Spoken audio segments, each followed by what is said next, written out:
BGS Tulungagung Channel, yes. Selalu.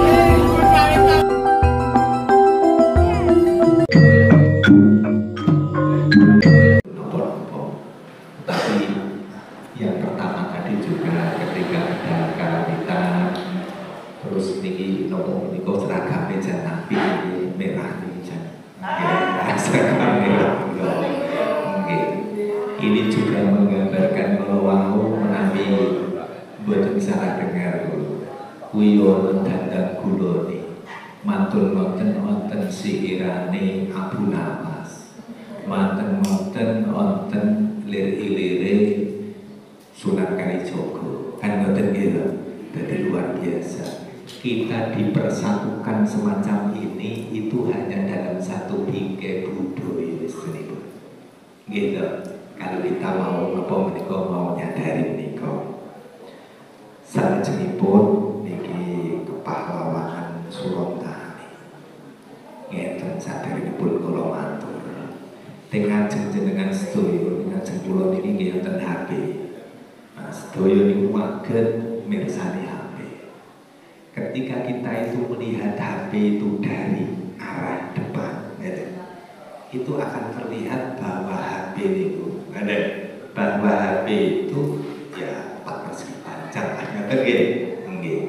itu akan berbeda ketika HP ini dilihat dari sudut pandang Mas Teguh juga ya Mas Teguh dari arah samping, maka HP itu akan terlihat pipi tipisnya. Itu akan berbeda lagi ketika HP itu dilihat dari sisi atas. Maksud kula satu fenomena, satu objek itu bisa dilihat dari berbagai macam sudut pandang. Lha kula wau Mas Cokro niki kula wau niki sampun menapa menika medharaken Tumenggung Surontani itu dari sudut pandang sejarah, dari sudut pandang sejarah itu. Cara sejarah dipanjenengan menika, beliau kemudian merujuk kepada Raffles, History of Java.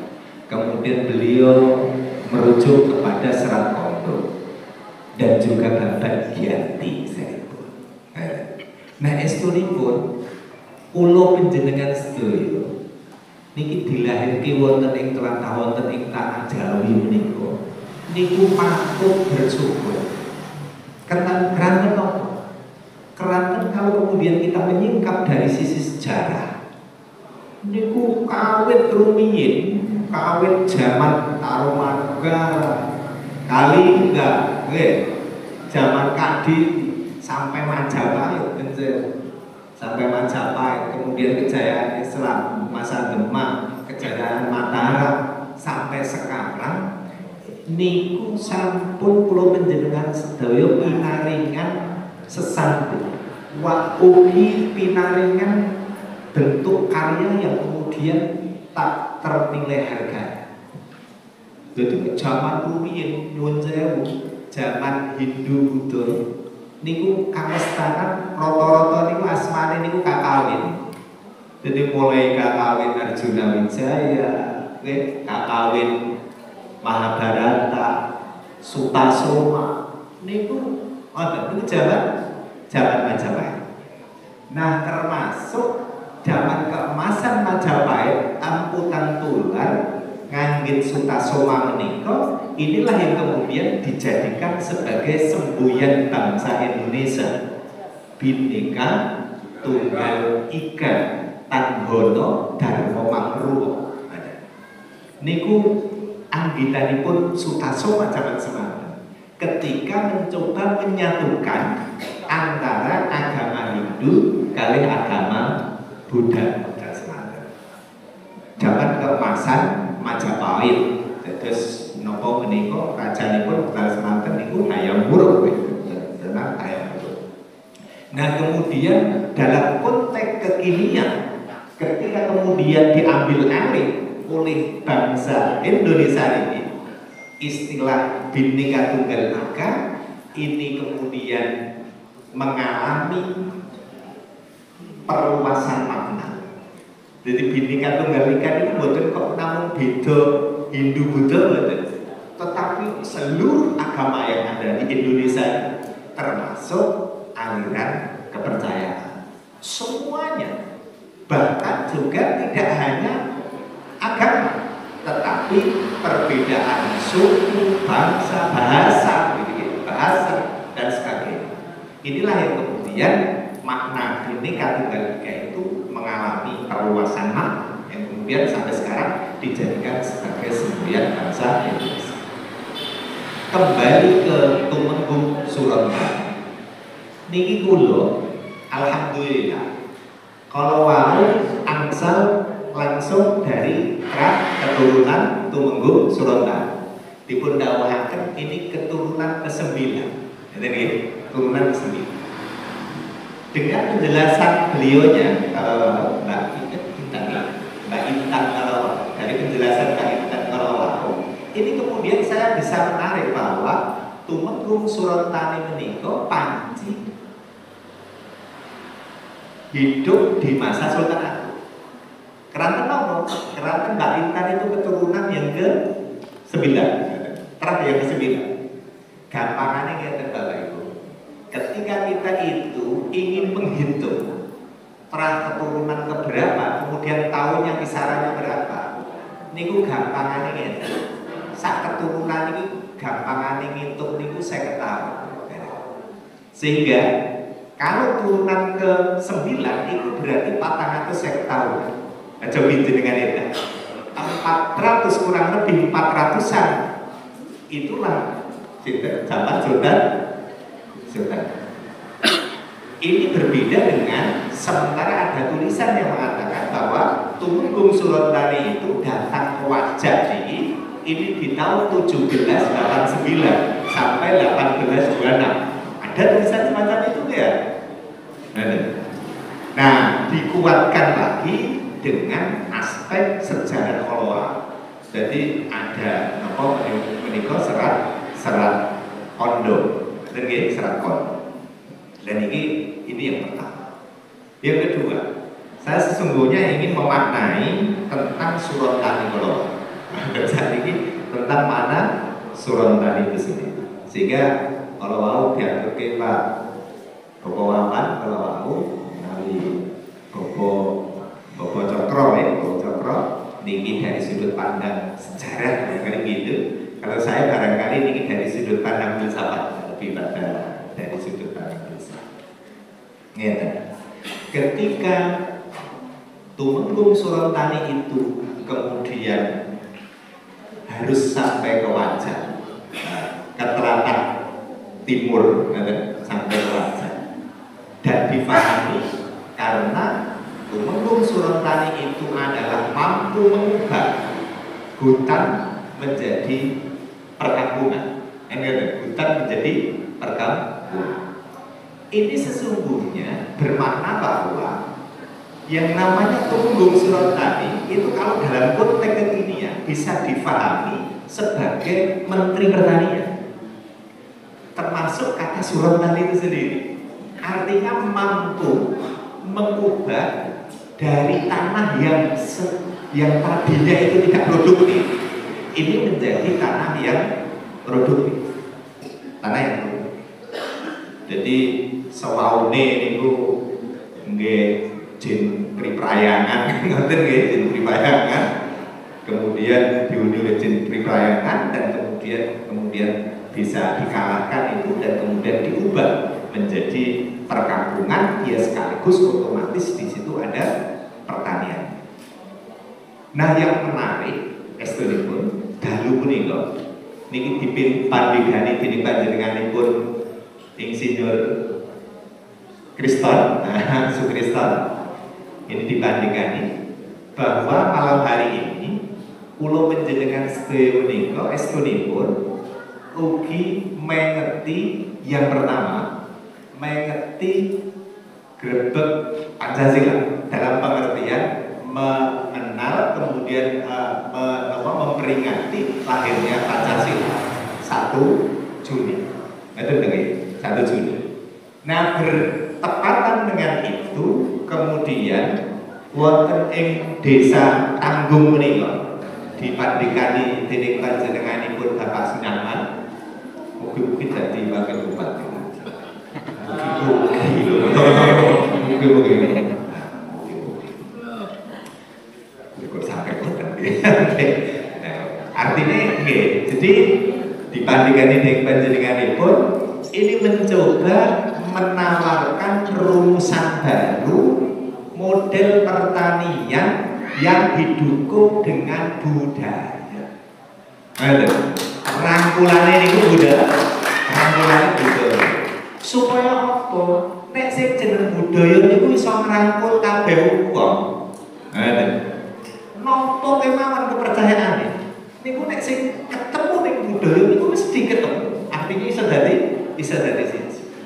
Nah, salah satu ciri pertanian yang disandarkan pada budaya kalau itu adalah menyeimbangkan antara pertaniannya dan sekaligus utaminipun peternakan.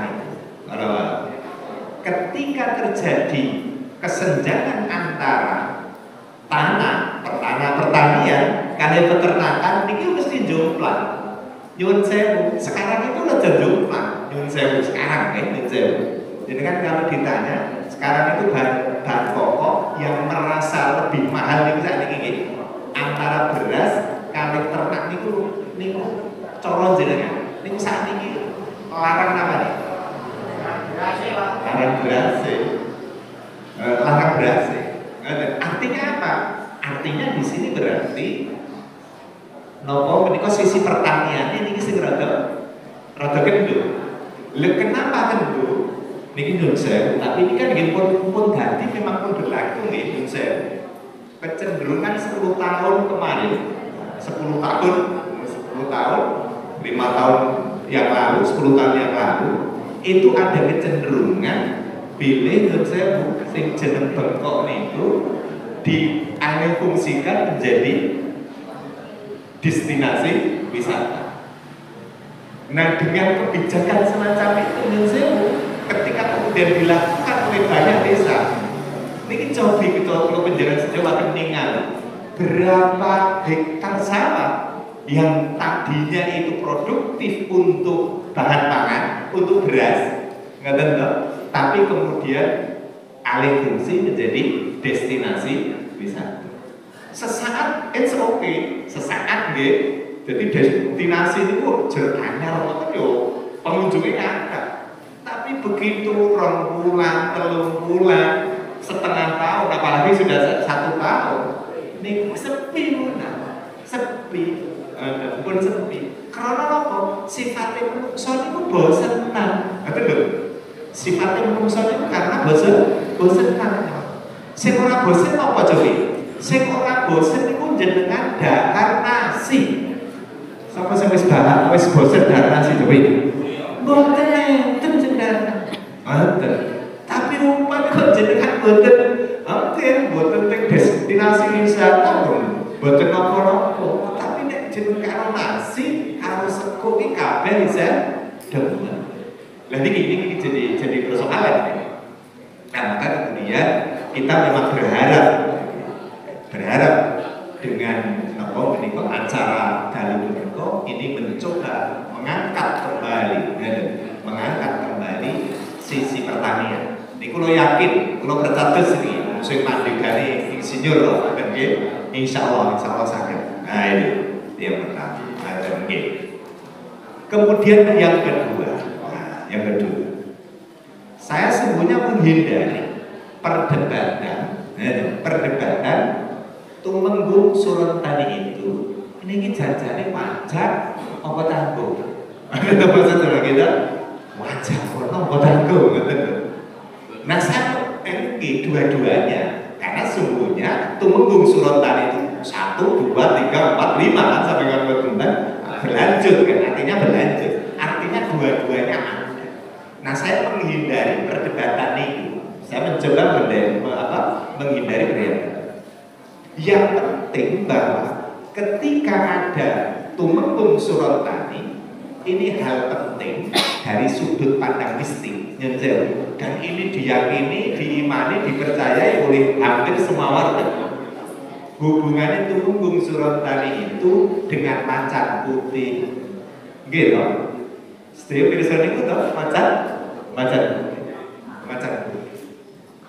Nah, itu dari sudut pandang filsafat, dari sudut pandang filsafat, bahwa macan putih itu tidak lain adalah apa yang telah digambarkan oleh Ibnu Miskawet, bahwa dalam diri manusia itu ada 3 unsur nafsu.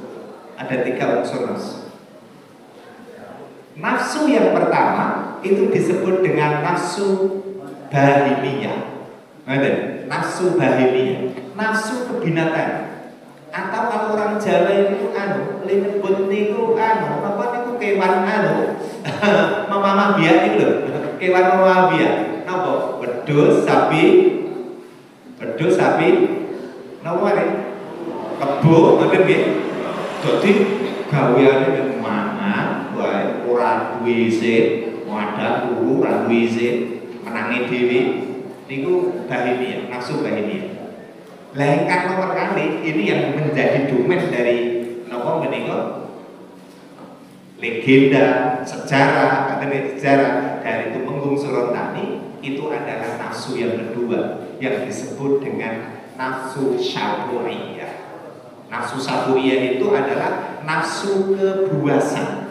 Itu dalam diri setiap pribadi kula panjenengan sedaya gadhe ini. Nafsu syaburiyah, nafsu kebinatangan. Nah ini kalau dalam konteks saat ini menurut saya sangat tepat nih kalau kemudian memang kita harus kita mengangkat kembali simbol dari macan kalau maksudnya bahwa dalam diri setiap manusia itu memiliki nafsu kebuasan. Menurut saya dalam diri manusia itu ketika nafsu kebuasan ini tidak dikendalikan, itu melebihi buasnya hewan, melebihi buasnya macan kalau. Jadi kita selama hidup itu tidak pernah melihat macan memangsa anaknya sendiri, macan membunuh anaknya sendiri.